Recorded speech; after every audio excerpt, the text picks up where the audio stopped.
হঠাৎ করে বিদ্যুৎ দফতর থেকে বাড়িতে হানা দিয়ে জরিমানা আদায় করলো এমনই এক ঘটনা ঘটল বেচারথল থানা এলাকায়। কৌশিক চাকমা নামে একজন ভুক্তভোগী জানান, অটো চার্জার পেয়ে বিদ্যুৎ দপ্তর থেকে কোনো মাইকিং না করে এমনকি নোটিশ ছাড়াই 18,000 টাকা জরিমানা করে, কোনো রিসিপ্ট কপি ছাড়া 5,000 টাকা নিয়ে যায়।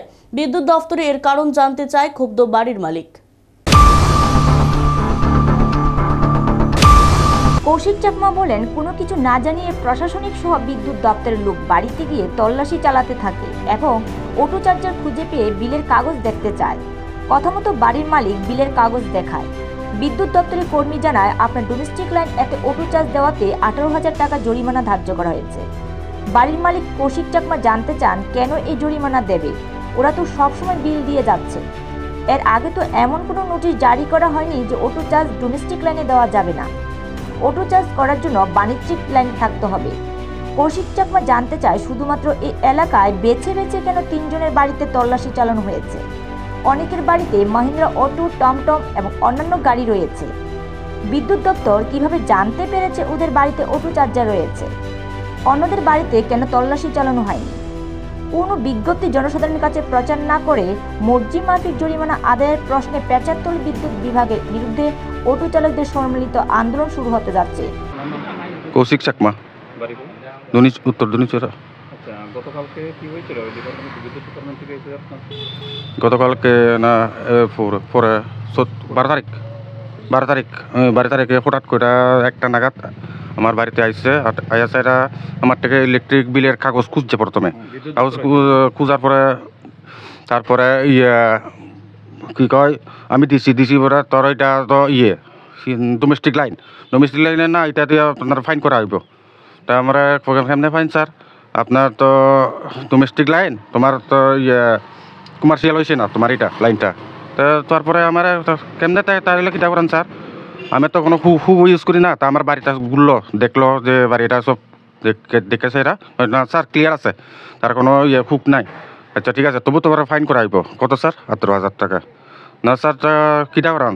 আমার সাঁতারটা লয়ে যান, আমি লাইনটা আবার খাইটা দিম। স্যার এটা কেমনে স্যার? আমি তো বিলও দিতেছি, তা কিটা হইলো? হঠাৎ করে যে আয়া যে আমরা এটা খাইটা নিতে সাঁতারটা লয়ে যাইতেছেন। তা আমি হঠাৎ করে আমিও ভয় পাইছি, কারণ 5 টাইম আমার এটা লাইবে।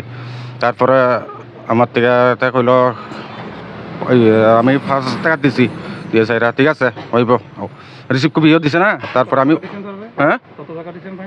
5,000 রিসিভ কপিও দিছে না। তারপরে আমার কয়, তারপরে এরকম এলে তো না। তারপরে আমরা জানাজানি করলাম, আমরা যে অটো মহিন্দ্রা অটো যারা সিন্ডিকেটের আছে মানুষের, তারা আমি কইলাম যে স্যার কিটা হইলো তারা আমরা তার খুঁজছি, তারা খুঁজছে, তারা আটক করছি, আটক করেছে এরা কেমন স্যার? আমরা আর একজন ধরছে, মেন হলো 3 জন আমরা টার্গেট, কিন্তু আমরা 3 জন মনে হয় আসলো। প্রথমে মনোরঞ্জন চাকমা, আমি আর জনস কুমার। তারা কেমনে জানে যে আমরা বাড়িতে চার্জার আছে? এটা পয়েন্টটা হলো এটা, কেমনে জানে যে আমরা বাড়িতে এই অটো আছে?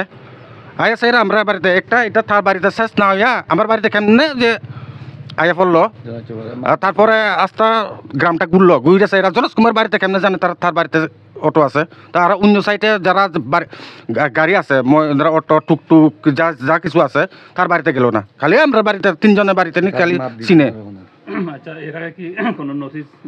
না কোনো নোটিশ জারি করা হয়নি বা এনাউন্সমেন্টও করা হয় না।